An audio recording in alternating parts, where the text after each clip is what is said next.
Welcome back everyone. ये मेरा house of the dragon season 3 episode 3 का full breakdown and explanation video होने वाला है। इस वीडियो में हम लोग सारी हिडन डिटेल्स, ईस्टर एग्स और बुक रेफरेंसेस के बारे में बात करने वाले हैं। साथ ही मैं सभी एपिसोड के ब्रेकडाउन के वीकली वीडियोस लेके आने वाला हूं, सो मेक श्योर कि आप चैनल को सब्सक्राइब करें। इस एपिसोड का टाइटल है रनीरा ट्रायम्फेंट, जो कि एक्चुअली काफी आयरॉनिक है क्योंकि रेल्म में इतनी सारी प्रॉब्लम्स हैं जो उसे सॉल्व करनी है, स्पेशली किंग्स लैंडिंग में। एपिसोड देखकर ऐसा लगता है कि आगे चलकर सभी लोग इंक्लूडिंग नोबल्स, लॉर्ड्स और स्मॉल फॉक्स उससे नफरत करने वाले हैं because of the decision she is making and going to make during her reign. तो बेसिकली इट्स ऑलमोस्ट लाइक कि she is anything but triumphant. Episode start होता है जहां डेमन टारगेरियन ड्रैगन सीड्स के साथ ऑर्मंड हाईटावर से मिलता है। वो उसे नीज बेंड करने को कहता है और डेरन को कैप्टिव बनाता है क्योंकि उसका भी आयरन थ्रोन पर क्लेम है। यहाँ ऑर्मंड के साथ हमें जॉन रॉक्सटन भी दिखाई देता है। डेमन उन्हें ऑफर करता है कि अगर वो घुटने टेक दे तो वो उन्हें जाने देगा, और उस टाइम ऑर्मंड उसे द रोग प्रिंस बुलाता है, जो कि डेमन का निकनेम है बुक्स में। फिर डेमन उसे बताता है कि उन्होंने रिसेंटली उसके अंकल ओटो हाईटावर को मार दिया है और उसे उन सभी को मारने में भी कोई प्रॉब्लम नहीं है। ऑनेस्टली डेमन थोड़ा सा डिसअपॉइंटेड लग रहा था जब ऑर्मन ने नीज बैंड कर दिए, क्योंकि उसे बस इन सभी को मारने के लिए एक एक्सक्यूज चाहिए था।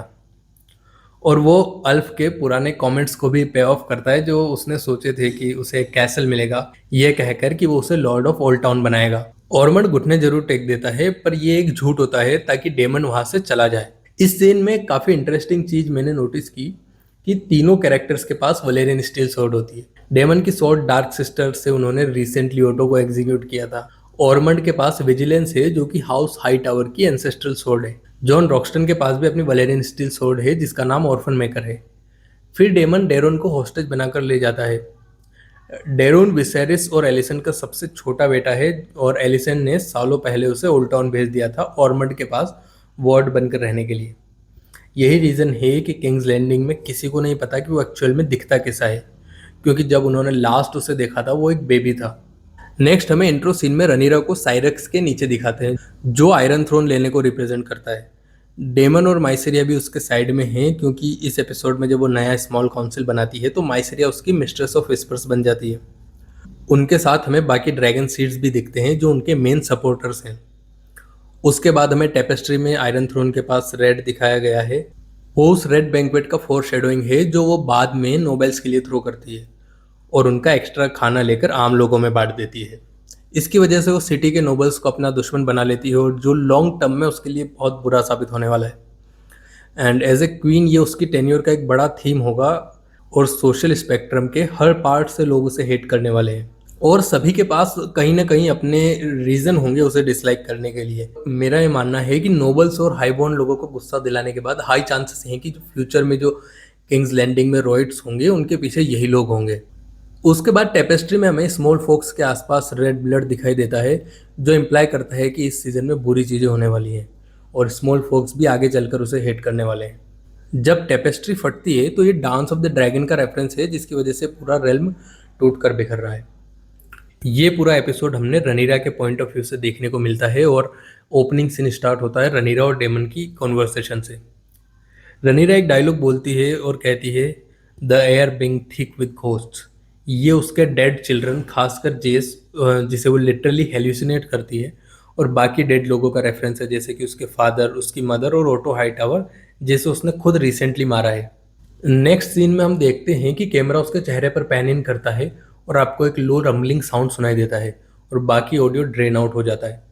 ऐसा इस एपिसोड में कई बार होने वाला है। ये बिल्कुल वैसा ही है जैसा डेनेरिस फील कर रही थी जब उसने बैकग्राउंड में बेल्स सुननी शुरू की थी और उसने पागल होकर पूरी किंग्स लैंडिंग को आग लगा दी थी। और हर बार इस एपिसोड में जब रनीरा को बेल्स की आवाज़ सुनाई देगी वो काइंड ऑफ घोस्ट मोड में चली जाती है। इसका मतलब ये नहीं है कि रनीरा किंग्स लैंडिंग को जलाने वाली है, बट ये उसके कैरेक्टर के डायरेक्शन को शो करता है कि वो किस तरफ जा रहा है। नेक्स्ट थिंग इज कि वो जिस कमरे में है वो उसके फादर का रूम हुआ करता था, किंग्स चैम्बर, और एपिसोड के लेटर पार्ट में उसे वहाँ सोने में प्रॉब्लम होती है क्योंकि वो अपने फादर और मदर के गोस्ट से हॉन्टेड फील करती है। इसीलिए वो बाद में डेमन के साथ सोने चली जाती है। फिर हम देखते हैं कि वो अपना फॉर्मल कोरोनेशन प्लान करना चाहती है, एक टोर्नी, सिटी में ग्रैंड प्रोसेशन, यानी कि वो सब जो एक नए किंग या क्वीन के बनने पर होता है। लूथर लार्जेंट भी उसके साथ है और गोल्ड क्लोक्स ही फिलहाल उसके kind of temporary queen's guard है जब तक वो नया क्वींस गार्ड अपॉइंट नहीं करती, जो वो एपिसोड में मेंशन भी करती है कि ये डेमन का टास्क होगा। फिर हम देखते हैं कि वो लोग एगोन के बैनर्स और बाकी चीज़ों को हटाकर रीडेकोरेट करना शुरू करते हैं और एंड में उन्हें जला भी देते हैं। फिर स्मॉल काउंसिल मीटिंग में उसे पता चलता है कि ग्रीन्स ने क्राउन का गोल्ड छुपा दिया है और उन्हें नहीं पता कि वो कहाँ है। एक्चुअली टाइलैंड लेनेस्टर ने गोल्ड को 3 पार्ट में डिवाइड करके Casterly Rock, Iron Bank of Braavos और ओल्ड टाउन में रखा है, जिसका ब्लेक्स को कोई आइडिया नहीं है। उनके पास बस कुछ हफ्तों का गोल्ड बचा है और बिना पूरी ट्रेजरी के वो कोरोनेशन नहीं कर सकते। और दूसरी तरफ स्मॉल फोक्स भी भूखे मर रहे हैं। किंग्स लैंडिंग में अभी बहुत सारी प्रॉब्लम्स है और कुछ तो उनकी खुद की बनाई हुई है। ये क्लियरली दिखाई दे रहा है कि इस एपिसोड में जो बुरा हो रहा है उनमें से काफी कुछ के लिए वो खुद जिम्मेदार है। कॉलिस ने यह भी मेंशन किया है कि ट्रायर्की के लोग अभी भी खुलेआम घूम रहे हैं और रेल्म में लोगों को होस्टेज ले रहे हैं। ये चीज आगे चलकर एक बहुत बड़ी प्रॉब्लम बनने वाली है। फिर रनीरा सही गेस करती है कि लेनेस्टर के पास उसका गोल्ड हो सकता है और वो सभी ग्रेट हाउसेस से ट्रिब्यूट डिमांड करने की बात भी करती है। ये एक और चीज़ है जो उसके और ग्रेट लॉर्ड्स के बीच में एक फ्रिक्शन पैदा कर सकता है, जो कि उसके लिए बहुत प्रॉब्लम वाली बात हो सकती है। एंड यू डोंट वांट कि रेल्म के सबसे पावरफुल लोग और स्मॉल फोक्स एक ही टाइम पर आपसे नफरत करें। रनीरा नया काउंसिल अपॉइंट करने की तैयारी करती है। कुछ लोग ऑलरेडी काउंसिल मेंबर की तरह एक्ट कर रहे हैं, जैसे माइसेरिया, जो नई मिस्ट्रेस ऑफ विस्पर्स है। फिर ऑरवेल बताता है कि एमंड और वेगार को आखिरी बार हेरन हॉल में देखा गया था, लेकिन अब उनका कोई पता नहीं है कि वो कहाँ हैं। उसके बाद डेमन एलिस रिवर का भी जिक्र करता है और ये स्टोरी लाइन सुपर वियर्ड होने वाली है। एंड आई कांट वेट, क्योंकि रनीरा अनाउंस करती है कि जो भी एमंड को मारेगा वो उसे हेरन हॉल दे देगी और ये एलिस रिवर की प्रॉब्लम सॉल्व कर देगा और एलिस रिवर को हेरन हॉल मिल सकता है अगर वो एमंड को मार दे।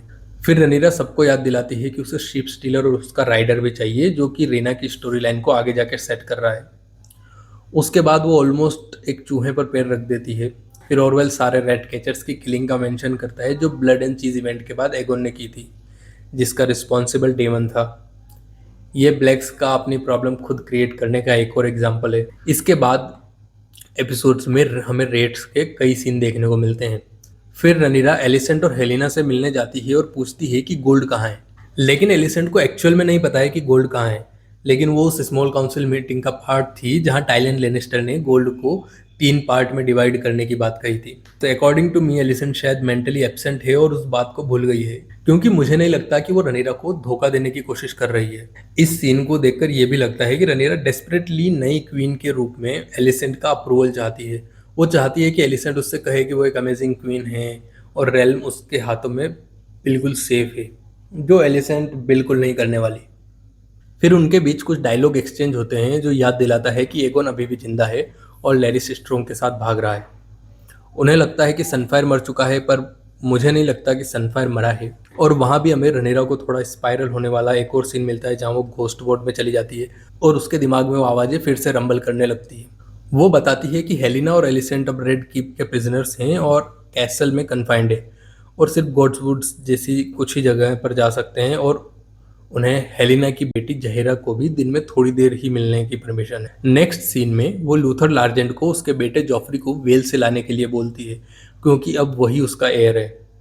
ये रेना और शीप स्टीलर वाली स्टोरी लाइन से क्रॉसओवर जरूर करेगा और आने वाले कुछ एपिसोड्स में हमें वेल में बहुत कुछ होते हुए दिखाई देगा। फिर हम देखते हैं कि वो कॉरिडोर में जाते हुए जेस को हेलिसिनेट करती है और एक सर्विंग बॉय को जेस समझ लेती है। उसे फिर से वहीं पर बेल्स की आवाज़ सुनाई देती है और वो घोस्ट मोड में चली जाती है। लेकिन इंटरेस्टिंग क्वेश्चन ये है कि क्या रनीरा को आगे भी ऐसे और एपिसोड्स आएंगे जहां उसका मेंटल ब्रेकडाउन हो और वो वर्स तरीके से घोस्ट मोड में जाएगी। ये आने वाले टाइम में काफ़ी इंटरेस्टिंग होगा टू वॉच।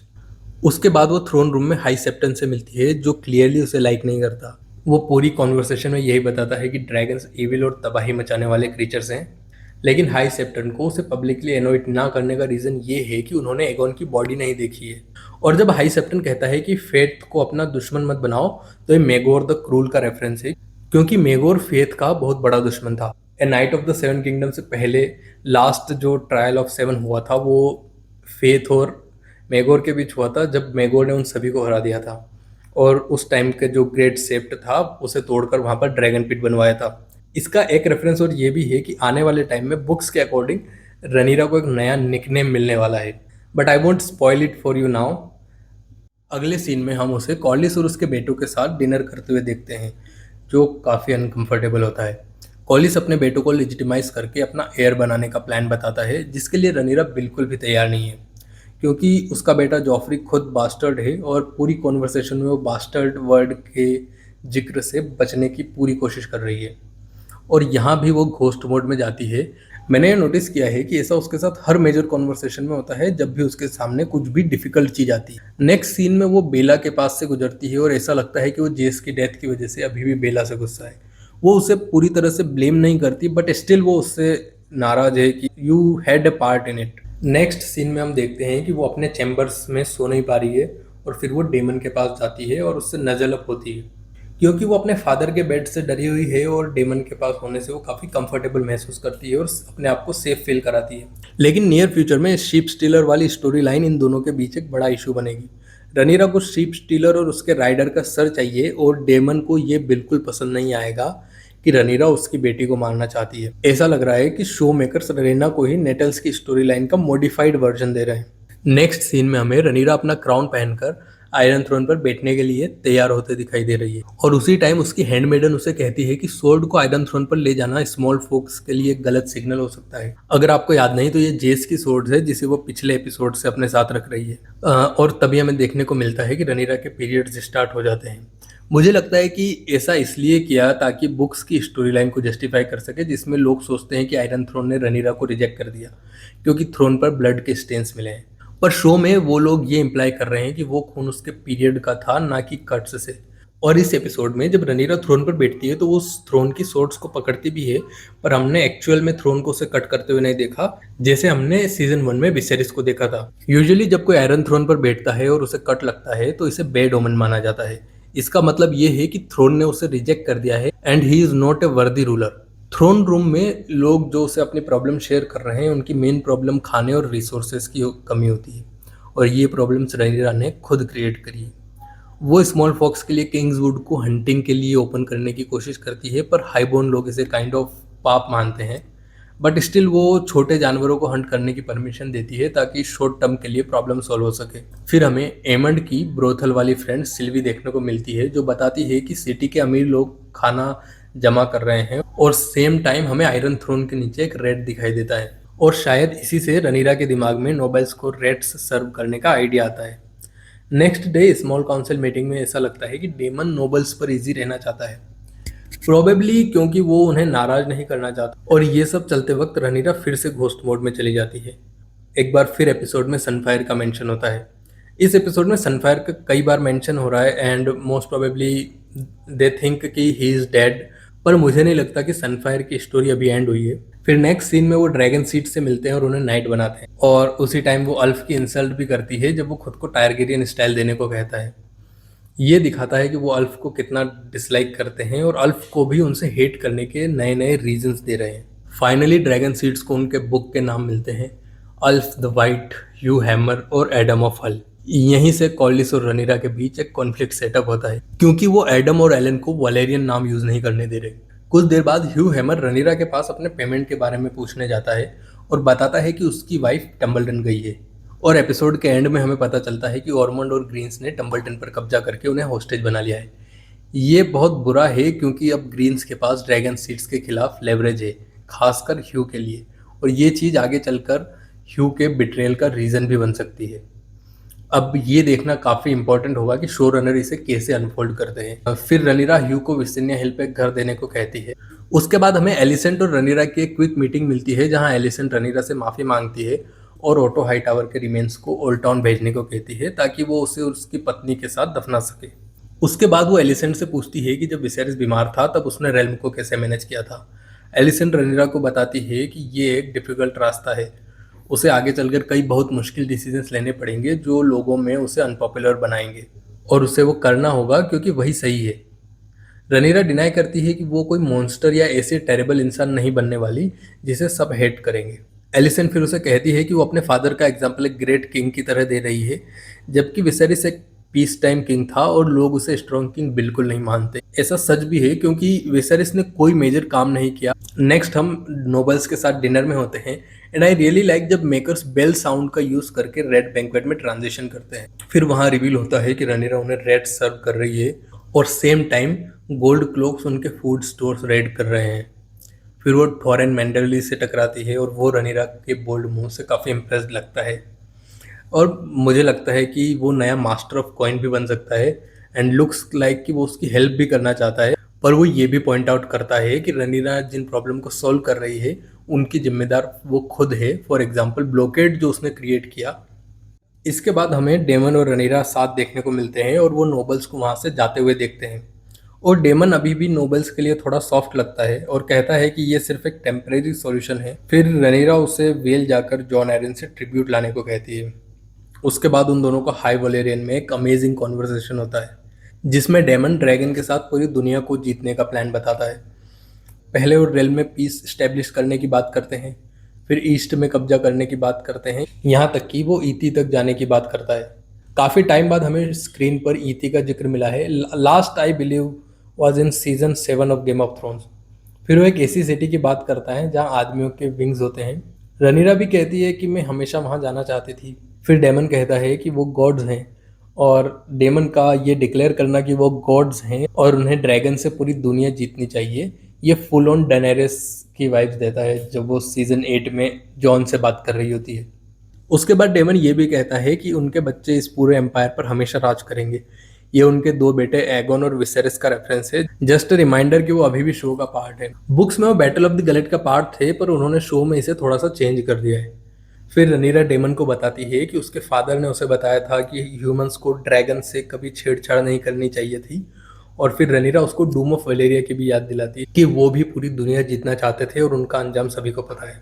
अगले दिन वो स्मॉल फोक से मिलने सेप्ट जाती है और अमीर लोगों से चुराया हुआ खाना डिस्ट्रीब्यूट करती है और वो लोग इन सबसे काफी खुश भी थे। फिर जब रनीरा रेड की वापस जाती है वो कॉलिस की अपने बेटों को लेजिटिमाइज करने की रिक्वेस्ट को डिनाई कर देती है। फिर उसके और कॉलिस के बीच एक खतरनाक बहस होती है और ये काफी वाइल्ड मोमेंट था क्योंकि कॉलिस जोर जोर से चिल्लाकर उसके बच्चों के बास्टर्ड होने की बात कर रहा था और पीछे खड़े कैसल के बाकी वर्कर्स भी ये सुन लेते हैं। ये इन दोनों के बीच एक बड़ी दीवार खड़ी करने वाला है। कॉलिस यहाँ पर राइट है and he is still a powerful person जिसकी रनीरा को एज ए सपोर्टर बहुत जरूरत है और इस कॉन्वर्सेशन के बाद अब शायद ही लगता है कि वो उसे सपोर्ट करेगा। ये दिखाता है कि स्पेक्ट्रम के हर एंड पर लोग धीरे धीरे उसके खिलाफ हो रहे हैं और चीजें एक के बाद एक बुरी डायरेक्शन में ही जा रही है। रनीरा फिर एलिसेंट से मिलती है और उसे डेरोन के बारे में बताती है और उसे ये भी बताती है कि वो उसकी जान नहीं लेने वाली है पर उसे नाइट सोच भेजने वाली है। लेकिन जब एलिसन डेरोन को देखती है तो वो उसे बताती है कि ये उसका बेटा नहीं है। तब उन्हें रियलाइज होता है कि ऑर्मंड ने उन्हें धोखा दिया है और कुछ ही देर में एक ड्रैगन कीपर आता है और उसे खबर मिलती है कि ऑर्मंड ने टम्बलटन पर कब्जा करके वहां के लोगों को होस्टेज बना लिया है। अब टम्बलटन में ग्रीन्स की एक ह्यूज आर्मी है जिसे वो जला नहीं सकती। वो कहती है कि मैं उन सबको जला दूंगी पर ड्रैगन कीपर उसे याद दिलाता है कि अगर तुमने वहां आग लगाई तो तुम्हारे खुद के लोग भी मर जाएंगे और यही चीज़ आने वाले टाइम में ह्यू के बिट्रियल को भी अनफोल्ड करेगी। एंड इस टॉपिक पर मैं एक डिटेल वीडियो जल्दी ही लाने वाला हूँ। मेरा ये मानना है कि इस एपिसोड में जो भी हो रहा है वो काइंड ऑफ छोटे छोटे बॉम्ब्स हैं जो कि रनीरा खुद अपने लिए प्लान कर रही हैं और आगे चलकर ये बहुत बड़े होने वाले हैं और रनीरा को बहुत ज़्यादा नुकसान पहुंचाने वाले हैं। तो गाइज ये था मेरा breakdown house of the dragon season 3 episode 3 का। Do let me know in comments कि आपको एपिसोड 3 कैसा लगा। Thank you so much for watching and I will see you guys in the next one.